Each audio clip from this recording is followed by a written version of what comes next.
تمہیں اہل کتاب سے جہاد کا حکم تھا کہ اے ایمان والو تمہارے جتنے بھی قریبی ممالک میں ہیں، جتنے بھی لوگ قریبی لوگ ہیں غیر مسلم ہیں، ان سے لڑائی شروع کرو۔ پھر یہ ہوتا رہا اس بات پر عمل صحابہ کے دور سے، جب تک کہ خلافتیں ختم نہیں ہو گئیں اس پر حکم ہوتا رہا۔ یہاں تک کہ علامہ شامی رحمہ اللہ تعالیٰ جو بہت بڑے فقیہ گزرے ہیں، انہوں نے لکھا ہے کہ خلیفۃ المسلمین پر لازم ہے کہ سال میں کم سے کم ایک دفعہ اگر اسباب اور وسائل ہیں تو کسی یعنی ریاست پہ وہ چڑھائی کرے، وہ تاکہ وہاں اللہ کے نظام کو نافذ کیا جائے۔ تو اب اللہ تعالیٰ ان یہود و نصارہ کی اور بھی قباحتیں بیان کر رہے ہیں کہ یہ اللہ کے دین کو فالو بھی نہیں کرتے، انہوں نے دینوں میں تحریفات بھی کی، اور ایسی ایسی تحریف کہ توحید جو تمام آسمانی مذاہب کی بیس ہے اسی توحید کو انہوں نے بدل ڈالا ہے۔ اللہ تعالیٰ فرماتے ہیں یہود نے کہا کہ عزیر اللہ کے بیٹے ہیں۔ یہودیوں کی ایک قوم ایسی تھی، ایک فرقہ ایسا تھا، سارے یہود نہیں کرتے تھے یہ، اب بھی نہیں کرتے۔ یہودیوں کا ایک فرقہ ایسا تھا جو حضرت عزیر علیہ السلام جو اللہ کے پیغمبر گزرے ہیں ماضی میں، ان کو اللہ کا بیٹا کہتا تھا۔ اس آیت پر آج بہت سے یہودیوں نے اعتراض کیا ہے کہ ہم میں تو کوئی بھی ایسا نہیں ہے جو عزیر علیہ السلام کو اللہ کا بیٹا کہتا ہو۔ تو اس کا جواب یہ ہے کہ یہودیوں کے پاس اپنی کون سی تاریخ 100% محفوظ ہے اور تمام فرقوں کا علم محفوظ ہے۔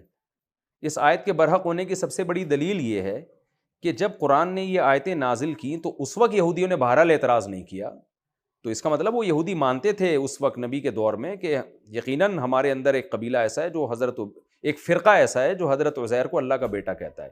تو اگر اس فرقے کے نام و نشان ختم ہو گئے اور یہود کی جو آج موجودہ کتابیں ہیں ان میں تذکرہ نہیں ملتا، تو اس سے قرآن کی آیت کا غلط ہونا ثابت نہیں ہوتا، اور یہ بھی ممکن ہے کہ ہو سکتا ہے کچھ یہودی جانتے ہوں کہ ہمارا ایسا فرقہ گزرا ہے، اور اس بارے میں حضرت مفتی تقی عثمانی صاحب نے بہت اچھی بحث کی ہے، اور اس میں یہ پوری ڈیٹیل دیکھی بھی جا سکتی ہے۔ میں نے تو اس خلاصے کے طور پر آپ کو ایک بات بیان کر دی ہے کہ اگر آج کوئی یہودی انکار کرتا بھی ہے تو اس سے قرآن کا غلط ہونا ثابت نہیں ہوتا، ہم یہ کہیں گے اس کے پاس نالج پوری نہیں ہے۔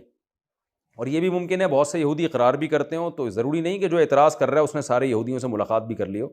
تو قرآن کی آیت کے برحق ہونے کے لیے، اس خبر کے صحیح ہونے کے لیے اتنا کافی ہے کہ جب یہ آیت نازل ہوئی تھی تو پھر اس وقت کے یہودیوں نے بہرحال اس پر اعتراض نہیں کیا تھا۔ اس کا مطلب اس وقت کے یہودی یہ مانتے تھے کہ ہمارے بعض فرقے ایسے ہیں جو حضرت عزیر کو اللہ کا بیٹا کہتے ہیں۔ اس طرح قرآن کہتا ہے اور نصارہ نے کہا کہ مسیح اللہ کے بیٹے ہیں، ذالک قولہم بافواہہم، یہ ان کے منہ سے نکلی ہوئی باتیں ہیں۔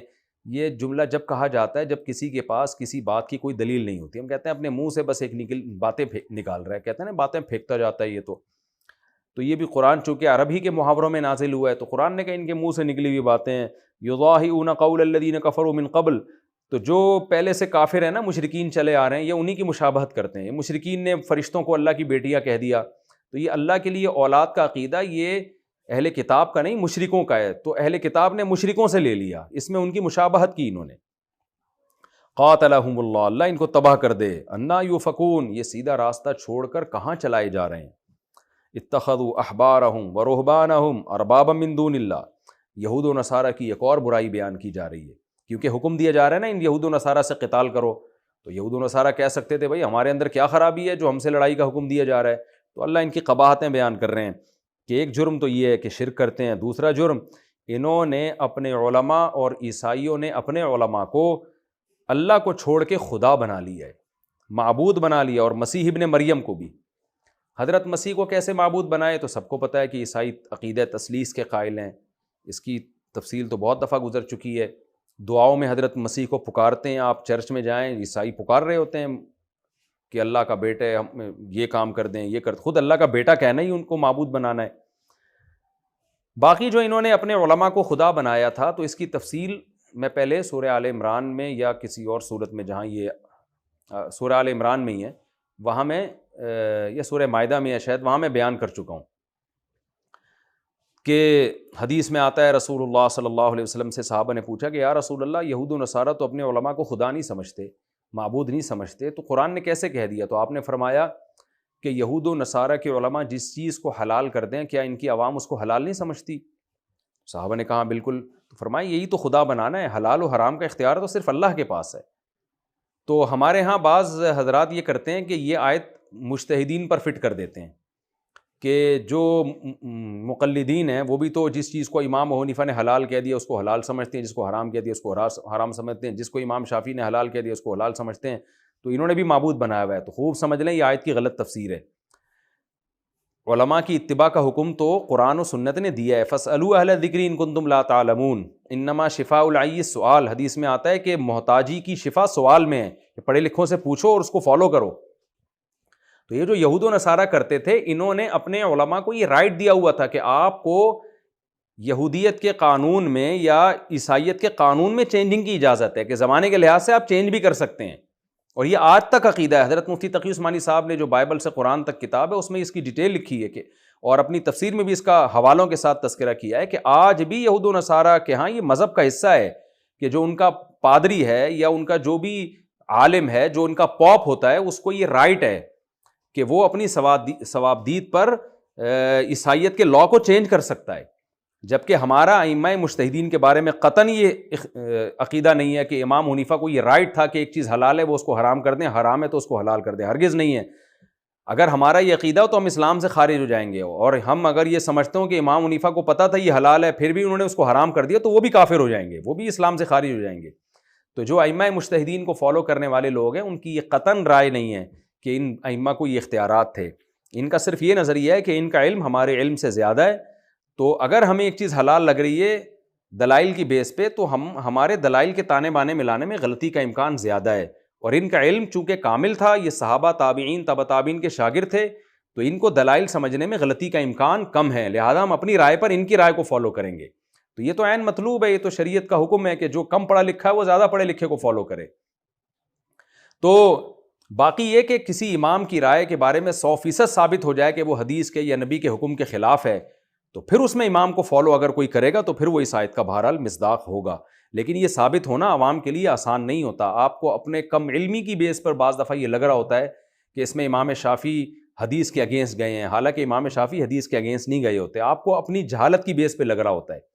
لیکن بہرحال اگر یہ 100% دلائل سے ثابت ہو جائے کسی مسئلے میں کہ اس مسئلے میں مجتہد سے غلطی ہوئی ہے, تو پھر اس میں بھی مجتہد کو فالو کرنا اور نبی کے حکم کو چھوڑ دینا, اس میں پھر یہی آیت کا وہ ایسا شخص مصداق ہوگا. یہی وجہ ہے کہ ہمارے جو مشائخ تھے انہوں نے بعض اقوال میں امام حنیفہ کے قول کو چھوڑا. اسی طرح جو شافعی مسلک کو فالو کرتے ہیں تو شافعی مسلک میں بھی بعض امام شافعی کے اقوال ایسے ہیں جن کو نہیں لیا گیا, کیونکہ اس میں جو شوافع کے بڑے بڑے علماء تھے ان کو اندازہ ہو گیا تھا کہ اس میں امام شافعی کے پاس حدیث ہی نہیں پہنچی, یا حنفیوں میں اندازہ ہو گیا کہ بھئی اس میں امام ابو حنیفہ کے پاس حدیث ہی نہیں پہنچی. تو اس لیے جب ہمیں حدیث مل گئی اور ہمیں پتہ چل گیا بعد والے مشائخ کو کہ یہ صریح حدیث کے خلاف ہے, تو انہوں نے امام حنیفہ کا قول لیا ہی نہیں ہے. تو یہ کام علماء پہلے سے کر چکے ہیں, کیونکہ یہ امت گمراہی پہ جمع نہیں ہو سکتی. تو اس طرح کی آیتیں مشرکین والی اٹھا کے مسلمانوں پہ فٹ کر دینا یہ بھی غلط طریقہ ہے. ہاں, وہ مسلمان جو اپنے پیر اور مرشد اور اپنے مشائخ کو شریعت پہ ترجیح دیتے ہیں وہ یقیناً اس آیت کا مصداق ہیں. جیسے کہ آج جاہل پیر ہوتے ہیں, پردہ نہیں کرا رہے, نماز نہیں پڑھ رہے اور اپنی طرف سے حکام دیے چلے جا رہے ہیں, کوئی دلیل نہیں ہوتی ان کے پاس. علماء بتا رہے ہوتے ہیں اسلام کا یہ حکم ہے, لیکن عوام کہتی نہیں جی ہمارے پیر صاحب جو کہیں گے ہم تو وہ کریں گے. وہ لوگ یقیناً ان آیتوں کا مصداق ہیں. خلاصہ یہ کہ جو جاہل پیروں کو اپنا باپ بنا لیں, اپنا امام بنا لیں, شریعت کو ایک طرف رکھ دیں, تو وہ لوگ ان آیتوں کا مصداق ہیں. انہوں نے اللہ کے مقابلے میں ان پیروں کو معبود بنا لیا ہے, وہ یقیناً ان آیتوں کا مصداق ہیں. تو قرآن کہہ رہے ہیں انہوں نے اپنے علماء اور راہبوں کو اللہ کو چھوڑ کر معبود بنا لیا. وما امروا الا لیعبدوا الہا واحدا, ان کو نہیں حکم دیا گیا تھا مگر صرف اس بات کا کہ ایک خدا کی اطاعت کریں. تو صرف اللہ کے حکم کو فالو کرنا ہے. لا الہ الا ہو, اللہ فرماتے ہیں اس کے سوا کوئی عبادت کے لائق نہیں ہے. تو غلامی صرف اللہ کی, جس کو اللہ حلال کہہ دے وہی حلال, جس کو حرام کہہ دے وہی حرام. یہ رائٹ کسی اور کے پاس نہیں ہے. اور رسول کا کام بھی اللہ کے حکم کو بتانا ہے. خوب سمجھ لیں, یہ رائٹ اللہ نے رسول کو بھی نہیں دیا ہے کہ اپنی مرضی سے کسی چیز کو حلال کر دیں یا حرام کر دیں. رسول کا کام بھی اللہ کے حلال کو حلال بتانا, اللہ کے حرام کو حرام بتانا. خود رسول کے پاس بھی حق حاصل نہیں ہے. سبحانہ عما یشرکون, اللہ ان معبودوں سے پاک ہے جن کو یہ اللہ کے ساتھ شریک کر رہے ہیں. وہ اپنے حکم میں تنہا ہے, اس کے ساتھ اگر کسی کو شریک کیا تو یہ اللہ کے لیے گویا آپ نے اللہ کے ساتھ ظلم کیا اور ناانصافی کی. یریدون ان یطفئوا نور اللہ بافواہہم, یہود و نصارہ کی ایک اور خرابی کا تذکرہ کیا جا رہا ہے کہ یہ لوگ چاہتے ہیں کہ اللہ کے نور یعنی اسلام کو اپنی منہ سے اس چراغ کو بجھا دیں. ہم کہتے ہیں نا پھونکوں سے یہ چراغ بجھایا نہ جائے گا, یہ محاورہ شاید یہیں سے لیا گیا ہے کہ اپنی باتوں کے ذریعے اسلام کو ختم کرنا چاہتے ہیں.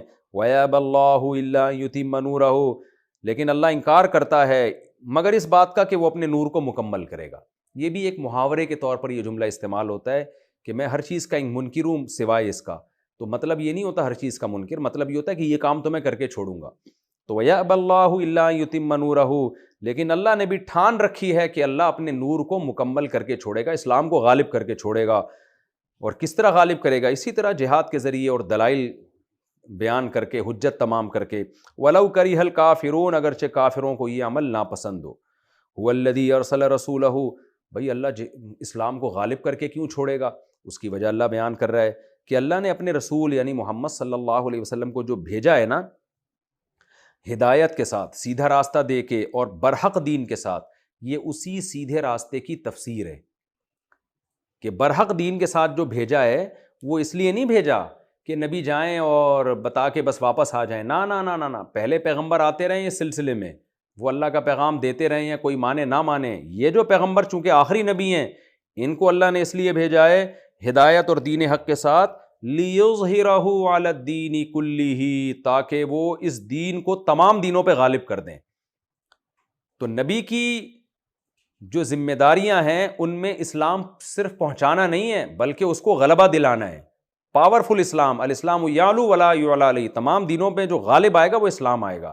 حجت کے لحاظ سے بھی، دلائل کے لحاظ سے بھی، کہ اتنے واضح دلائل نبی دنیا میں بیان کر کے چلے جائیں گے قرآن کے ذریعے اور دیگر تعلیمات وغیرہ کے ذریعے اور معجزوں کے ذریعے، کہ اگر کوئی اسلام اور دیگر مذاہب کا مقابلہ کرنا چاہے تو اس کے سامنے بھی یہ بات واضح ہو جائے گی کہ اسلام برحق ہے. یعنی حجت کے لحاظ سے بھی اسلام غالب ہوگا اور طاقت اور پاور کے لحاظ سے بھی اسلام غالب ہوگا.